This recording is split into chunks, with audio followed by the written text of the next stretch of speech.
Hello, and welcome back our channel. Today, I want to tell you a story. Not just a story from history, but a journey. A journey of patience, courage, and quiet strength. This is the story of a man who did not chase power, but became one of the most powerful leaders in history. A man who could have been a king, but chose to be a servant of his people instead. His name is George Washington. If you are learning English, this story will help you understand not only the language, but also the values that shaped a nation. So take a deep breath, relax, and let's begin this journey together. Part 1. A humble beginning. George Washington was not born into greatness. He was born on February 22, 1732, in a quiet place called Westmoreland County, in the colony of Virginia, long before the United States even existed. His family was not poor, but they were not among the richest either. They were farmers, landowners, living a simple life. When George was only 11 years old, his father died. This moment changed everything. Without a father, George did not have the same opportunities as many wealthy boys of his time. He could not travel to England for formal education. He could not study at famous schools. Instead, he stayed in Virginia and learned from life itself. He learned how to measure land, how to observe nature, how to work with people. At the age of 16, George began working as a land surveyor. This was not an easy job. He traveled through forests, crossed rivers, and faced harsh weather. But this experience gave him something more valuable than comfort. It gave him discipline. It gave him independence. And most importantly, it gave him a deep understanding of the land he would one day help protect. Even at a young age, George Washington showed something special. He was quiet, but strong. He did not talk too much, but when he did, people listened. He made mistakes. Yes, but he learned from them. This is an important lesson for all of us. You do not need to be perfect to become great. You only need to keep learning and keep moving forward. As George grew older, he became more involved in the military. At just 21 years old, he was already leading soldiers. He did not have much experience, but he had courage. And sometimes, courage is the first step toward greatness. But his early military career was not easy. He faced defeat. He made wrong decisions, and he learned the hard way. Yet instead of giving up, he became stronger. This is what makes his story powerful. Because before he became a hero, before he became a leader, before he became the first president, he was simply a young man, trying to find his place in the world. And maybe that is something we can all understand. Part 2. The Road to War. Rising Through Challenges. As George Washington stepped into adulthood, his world began to change. The land he once measured as a young surveyor was no longer peaceful. Tension was growing between two powerful nations, Great Britain and France. Both wanted control over the rich lands of North America. And soon, this tension turned into war. This conflict would later be known as the French and Indian War. At that time, George Washington was still young, only in his early 20s, but he was already given a serious mission. He was sent into the wilderness, not just as a soldier, but as a messenger. His task was dangerous. He had to deliver a warning to the French forces, telling them to leave the land claimed by Britain. Imagine this moment. A young man, walking through cold forests, facing unknown dangers, carrying a message that could start a war, and in many ways, it did. Washington completed his mission, but conflict soon followed. Not long after, he returned to the frontier, this time not as a messenger, but as a commander. He led a group of soldiers into battle, but things did not go as planned. In one early encounter, his forces attacked a small French group. The situation quickly became violent, and a French officer was killed. This incident sparked greater conflict. Soon after, Washington built a small fort called Fort Necessity, but it was not strong enough. Surrounded by French forces, in heavy rain, with tired and frightened soldiers, Washington was forced to surrender. It was his first major defeat. For many people, this would have been the end, but not for George Washington. Instead of hiding from failure, he studied it. He asked himself, what went wrong? What could I do better? This moment became one of the most important lessons of his life. Later, he joined the British Army again, this time under experienced generals. He observed, he listened, he learned. One important battle changed him deeply. It was the Battle of the Monongahela.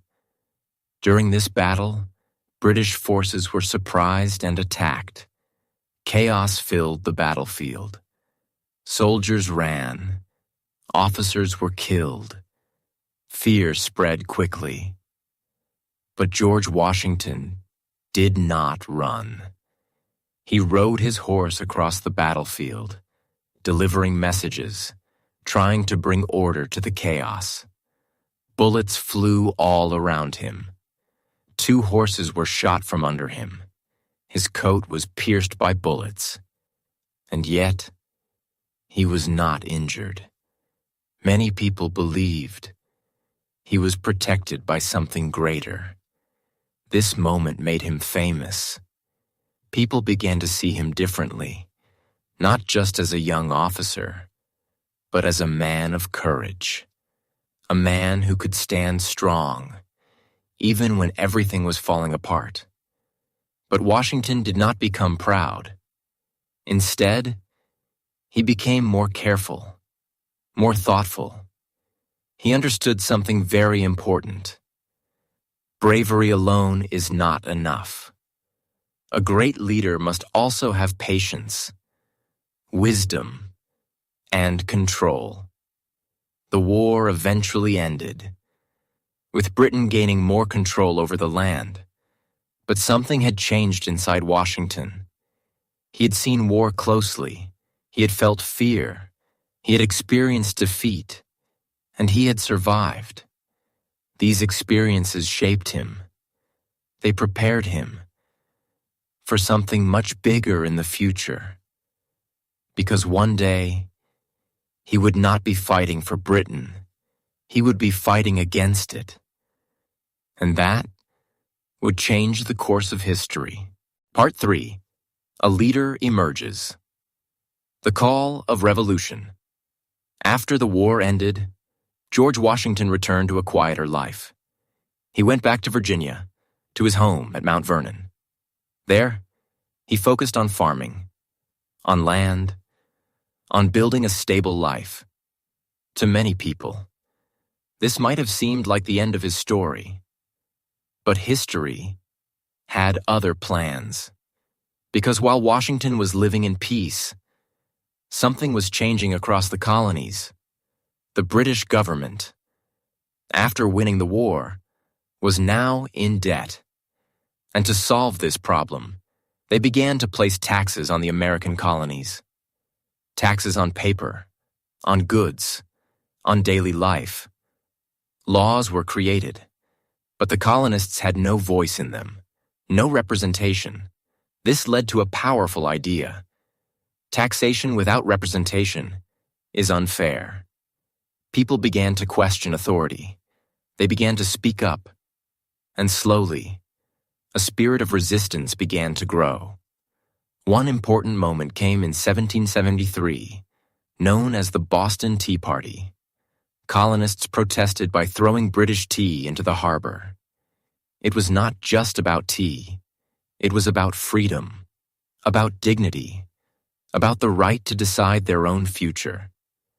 When Britain responded with strict punishment, the colonies became even more united. Leaders from different regions came together to discuss what to do next.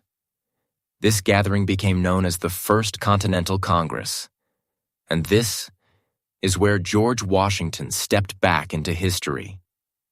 At this time, Washington was not the most famous man in America. He was not a great speaker like Patrick Henry. He was not a writer like Thomas Jefferson. But he had something different. He had experience. He had discipline. And most importantly, he had respect. He arrived at the Congress wearing his military uniform, not to show pride, but to show readiness. A silent message. If needed, I am prepared to serve. As tensions grew, war became more likely.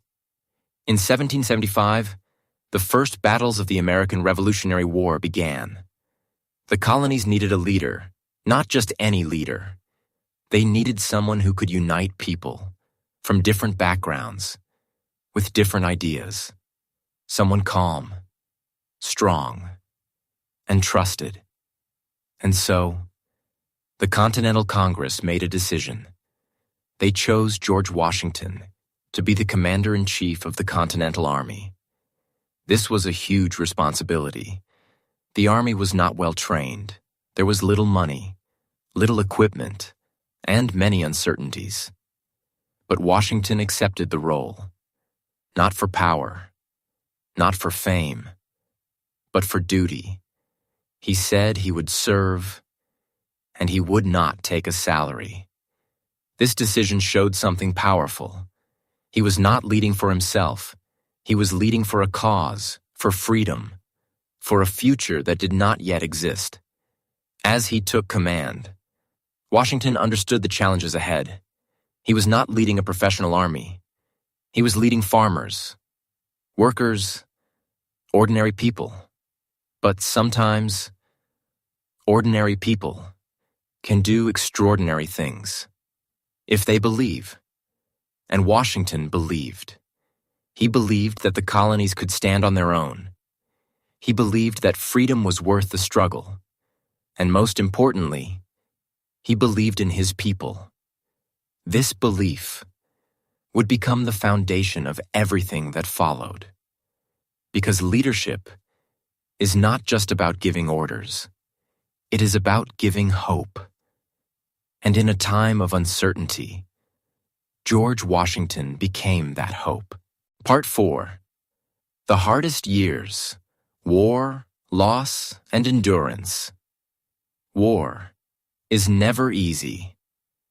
But for George Washington, the years of the American Revolutionary War were especially hard.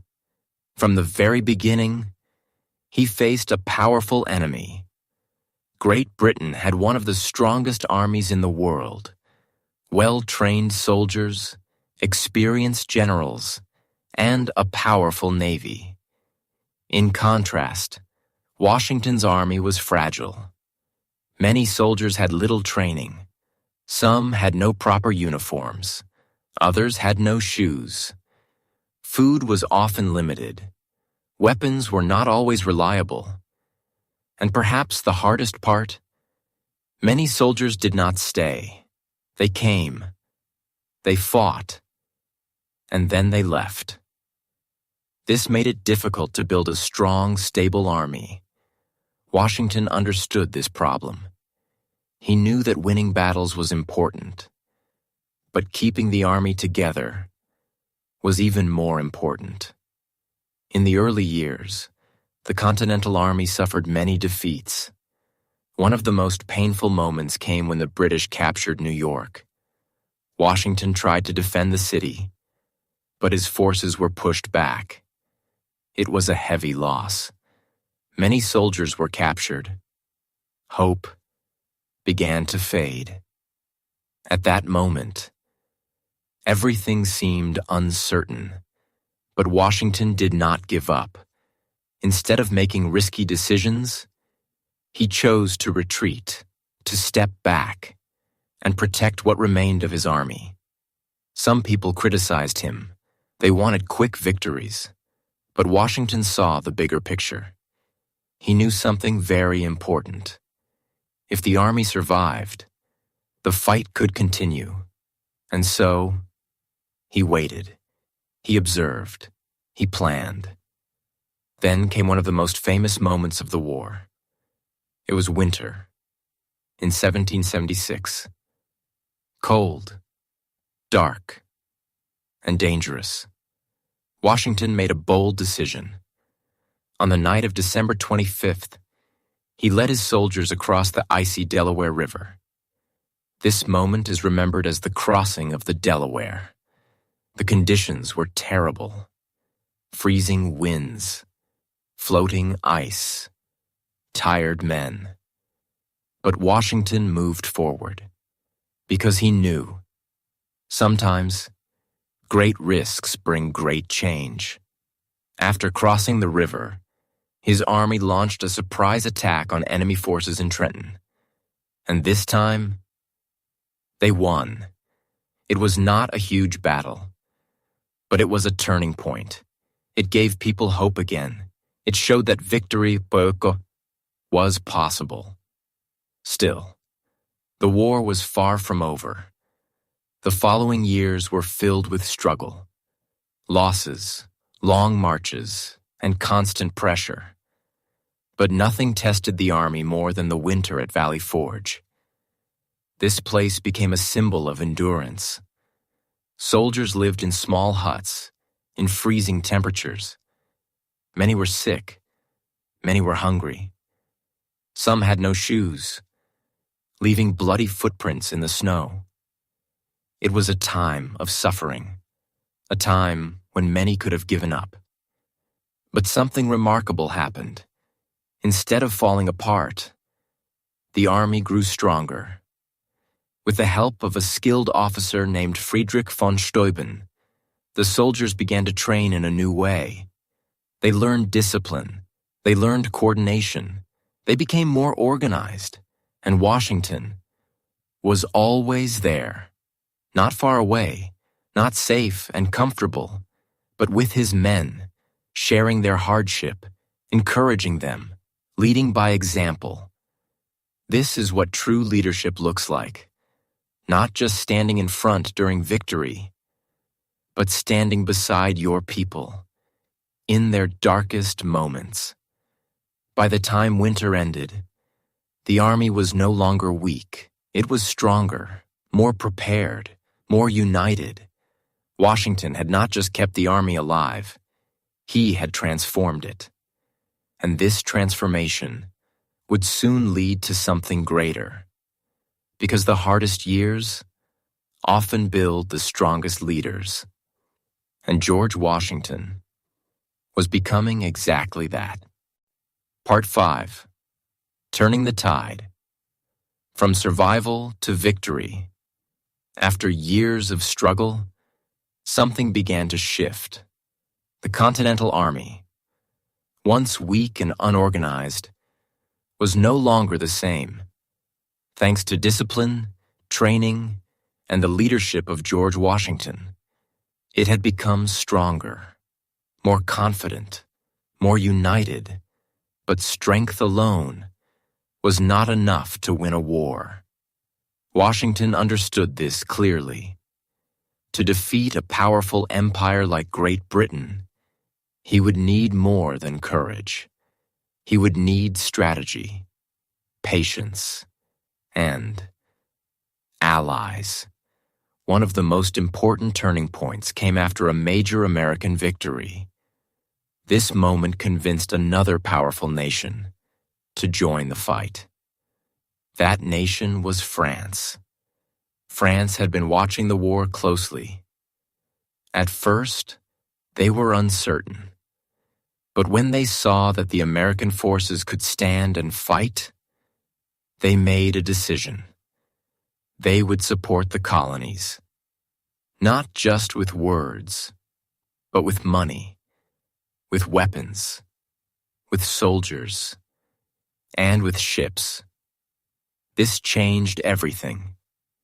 Now, the war was no longer just a local conflict. It became a global struggle. With French support, Washington had new opportunities. But he remained careful. He did not rush into battle. He chose his moments wisely. Because he knew one wrong move could destroy everything they had built. As the war continued, British forces began to lose control in some areas. They moved their focus to the southern colonies. Washington watched closely. He waited. And then he saw his chance. In 1781, a British army, led by General Cornwallis, moved into a place called Yorktown. This decision would become one of the most important moments in the entire war. Washington acted quickly. In coordination with French forces, he made a bold and strategic move. Instead of attacking in many places, he focused everything on one target. Yorktown. French naval forces blocked the sea, on land. American and French troops surrounded the British army. There was no escape, no reinforcements, no way out. For weeks, they applied pressure, step by step, day by day, until finally, the British could no longer continue. In October 1781, General Cornwallis surrendered. This moment is remembered as the Siege of Yorktown. It was not just a military victory, it was the beginning of the end. The war did not end immediately, but the outcome was now clear. The colonies had won. After years of sacrifice, after pain, loss, and uncertainty, freedom was finally within reach. But what makes this moment truly powerful is not just the victory itself. It is how Washington achieved it. He did not win by being reckless. He did not win by chasing glory. He won by staying patient, by protecting his army, by choosing the right moment, and by working with others. This is a powerful lesson. Success is not always about speed. Sometimes it is about endurance. It is about knowing when to move and when to wait. And George Washington understood this better than most. But even after victory, his greatest test was still ahead. Because winning a war is one thing. Leading a new nation is something completely different.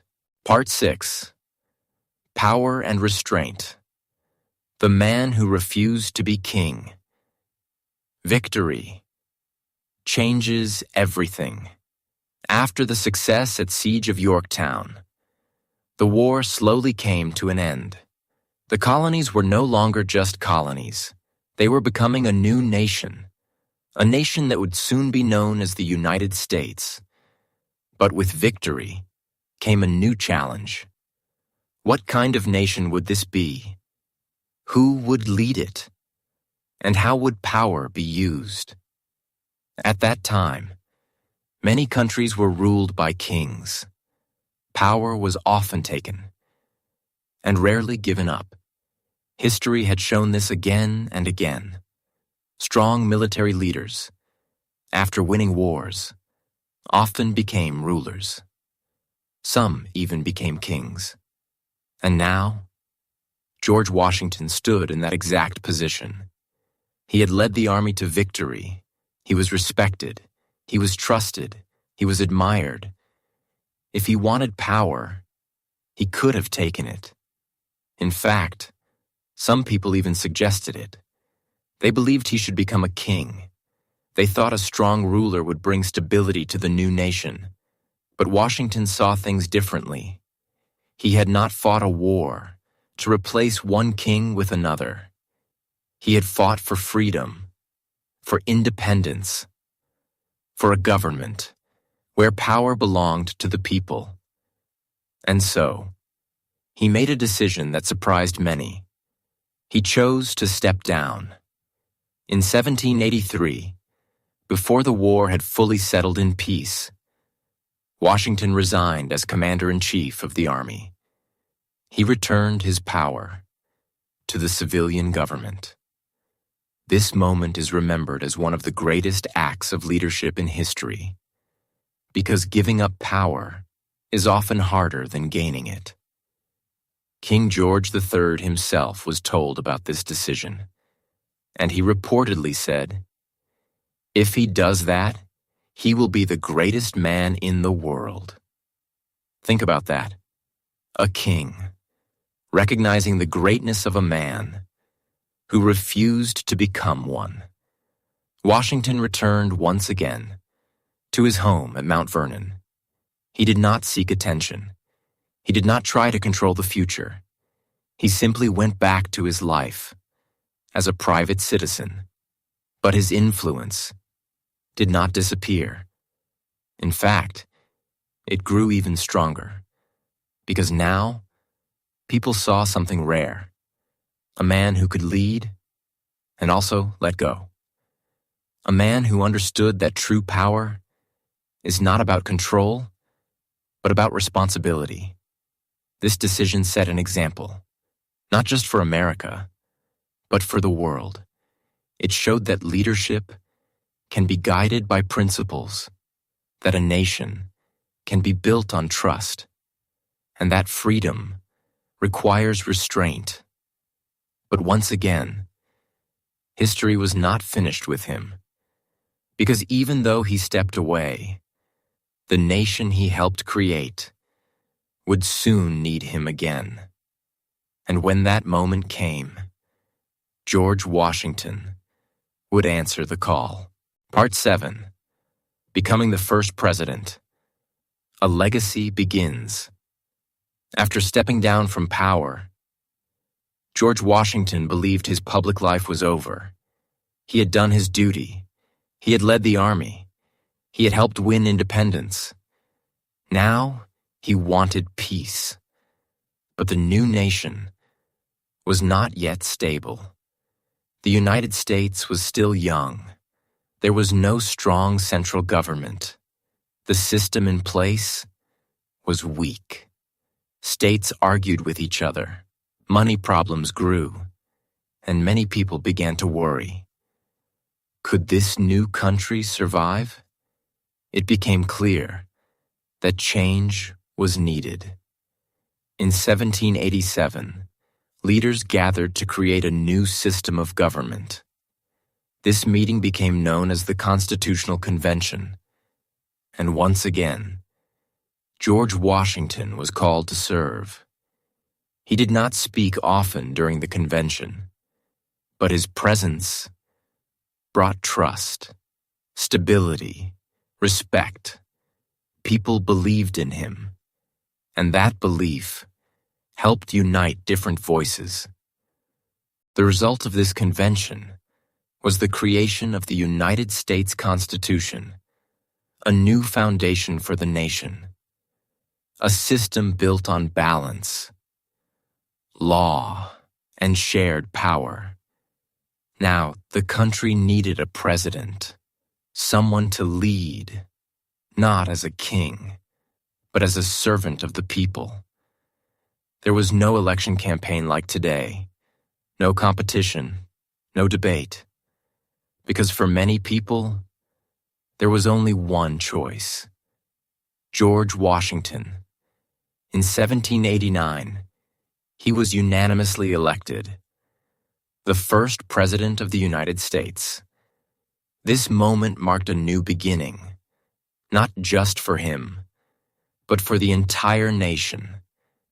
As President, Washington faced many challenges. Everything was new. There were no clear rules, no past examples to follow. Every decision he made would set a precedent. He had to build a government. From the ground up, he worked to create stability. He chose advisors carefully. He listened to different opinions. He avoided extreme decisions because he knew the future of the nation depended on these early choices. One of the most important things he did was to limit his own power. He served 2 terms, and then he stepped down. Again. He could have stayed longer. People trusted him. They would have supported him. But he believed that power should not stay with one person for too long. This decision became a tradition, a standard for future presidents. And it showed once more the strength of his character. Washington was not perfect. He faced criticism. He made difficult decisions. But he always tried to do what was right for the country, not for himself. And that is what made him different. Over time, George Washington became more than a leader. He became a symbol of integrity, of responsibility, of quiet strength, from a young boy without formal education to a surveyor, a soldier, a commander, and finally, the first president. His journey was not easy, but it was meaningful, and his legacy still lives on today. And now, as we come to the end of this journey, take a moment to reflect. George Washington did not become great overnight. He failed, he struggled, he learned, and step by step, he became the man history remembers.